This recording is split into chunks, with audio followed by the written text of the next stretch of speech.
I suppose our starting point was as a cooperative. So I will just say a few words about the cooperative, not much, because I know it's mostly the one-stop shop space that people are interested in. So our cooperative founded in 2018, and we were also initially part of our energy agency called Sustainable Energy Authority of Ireland. They have a network called Sustainable Energy Communities. So we were one of those communities prior to that, and we did an energy master plan for a large section of the city. And we have done some other projects with Science Foundation Ireland and the university, and some analysis, some consultancy, and also took part in an EU Interreg project on mainstreaming e-storage. So that's most of the work that we've done. There's a few other little projects along the way until we got involved with the EU Net Zero Cities project in 2023. So what that enabled us to do was to hire full-time staff, two of us for 2 years, and also one of the partners provided a third staff member for us, who's since been doing some work with the cooperative as well. So that's the scale of the team. We did have access to other people. We had access to interns. But quite a small team, and as you'll see in a few minutes, quite a small geographical area. So the aims, I'll just see, can I make that smaller? I can, yeah.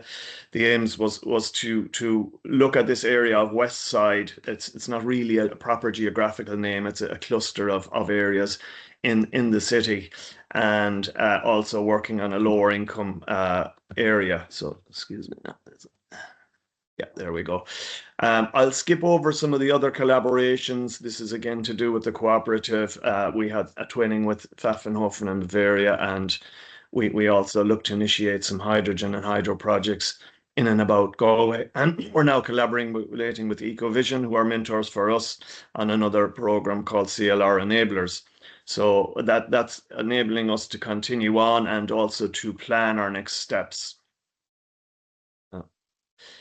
Again, that's the twinning team with 𝒂𝒂𝒓𝒎 at our inauguration meeting in Berlin, and we also got to see some of their energy projects, including their community wind turbine.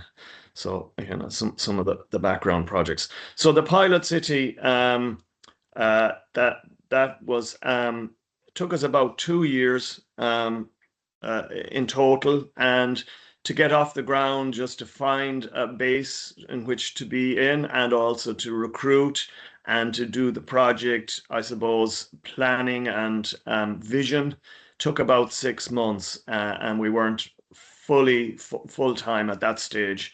And then obviously it's part of an EU-wide program, and different cities do different projects. There are both pilot cities, of which we are one, and then mission cities, which have a broader remit. Again, they're bigger cities typically than ours. Our partners include the Galway City Council and both the universities here, University of Galway and the Atlantic Technical University, and also a regional organisation called the Northern and Western Regional Assembly. And as part of the project, we were also twinned with Belfast in Northern Ireland. So we got to visit Belfast and pass on what we had learned with them. And indeed, they exchanged, they have different situations there without really the same access to grants. And they exchanged their innovations with us as well. One of the big things that we found was very useful to us on the project was we set aside some of our budget for desk-based home energy assessments, and also initially we were just giving out free building energy ratings, which give people their rating, but that information we found was maybe not quite enough for the piece of guidance that we were giving. So we adapted it to include this home energy assessments, and also we developed some archetyping tools to archetype the areas, and the company who supplied the software for the home energy assessments also give us a tool that we could use, and we developed our own tools as well for area archetyping. So when we would go into an area, we would know the demographics, we would know how many of them had done so many different measures. SEAI have provided a research database for the building energy ratings. So we were able to look at sort of broad information from that, and even down to specifics of the technical U values of walls and windows and doors, etc. It was very event focused and very time intensive in that we gave a lot of appointments to people one-to-one. So that's a kind of a broad sense of it. This is the demographic area. As I said, it's a small area, about 7,000 population, 2,500 homes. Very high rental percentage because it's near the university. Again, that's another challenge because it really means less houses that we can talk to because the landlords are not so accessible and maybe not as interested because they make the rent on their property anyway, so the incentive isn't so strong. And also quite old houses in part of the area. The average BER was a D1. And that's just a further breakdown of that. But this is the kind of we call it the deprivation index. So the blue areas are the affluent ones, and the red approaching red ones are the most disadvantaged. So compared to the average population, which would be the green areas, most of our area was on the lower income side. So that was part of the challenge of the project and how it was set up. So again, the challenges and constraints are listed there. We had less than 2 years to pilot this service, and well, when we say restricted to private houses, we didn't deal with the local authority houses. They deal with their own stock, and while we did have access to landlords, there wouldn't be that many, so not quite restricted to private houses. And as part of it, we did need to find a physical space, which we were very lucky with. I'll come to that. And we had a lot of data management complexity. Obviously, there's reporting, there's learning that needs to be done from the project. So we needed to come up with our own reporting system and indeed our own data management and management of the meetings and streamlining of all of that, because when we started off, we were giving more than an hour per person, sometimes an hour and 20 minutes per person. And as time went by, we developed surveys and different things to help us speed up that. So again, more on the kind of the barriers.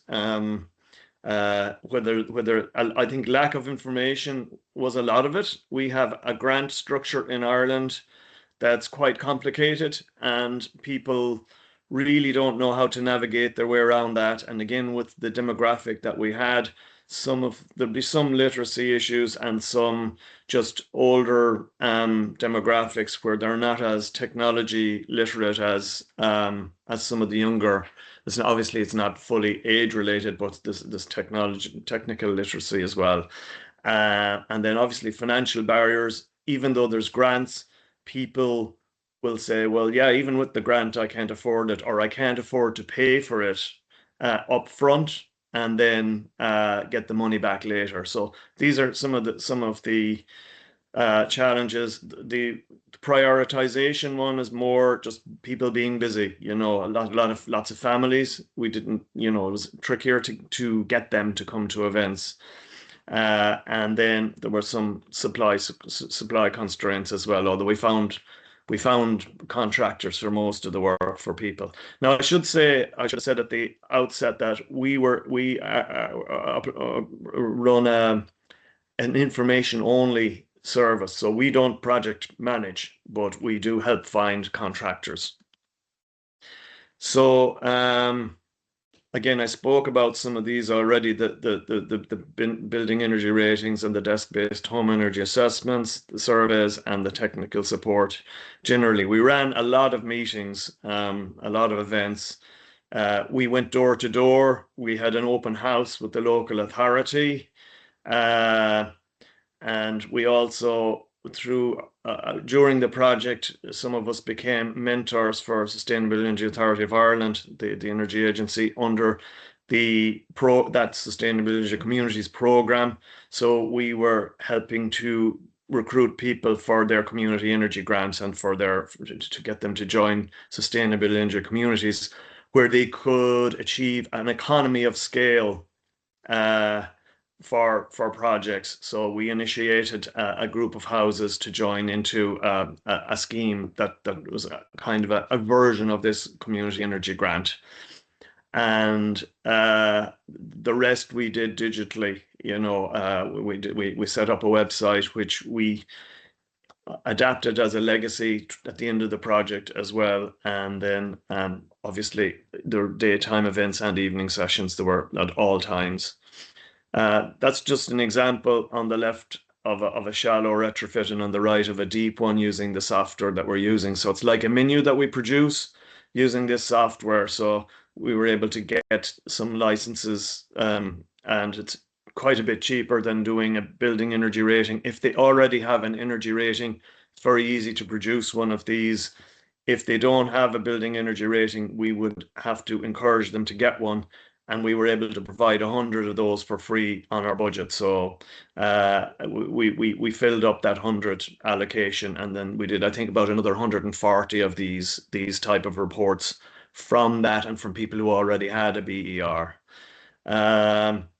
And again, some of the other events we had, as well as the drop-in clinics, we had lots of kind of family fun-oriented events. Like at Halloween, we had like a haunted house that had to be kind of plug the holes in it because it's all wind going through it, and Lego events and things like that, where the children build renewable energy house using the Lego bricks and things like that, which drew in the parents.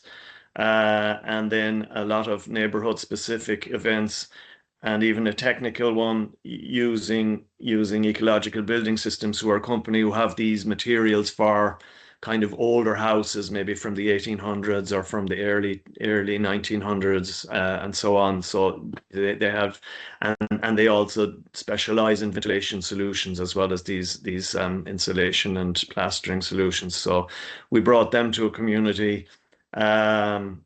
We involved the local credit union a lot. They took part in nearly all our events. They were very good. And we spotted a sports day down the road, and we just jumped in and they let us in, things like that. Where Climate Road shows up the top of this slide here, you can see a thing called the retrofit rig, which is again funded by another European project, where people can see all of the different technologies in a trailer, and it was very useful. It was probably the biggest draw we had, was bringing this trailer twice during the project. And then we launched our own energy master plan as well. So that covers, I probably haven't covered everything there, but that covers a lot of the engagement.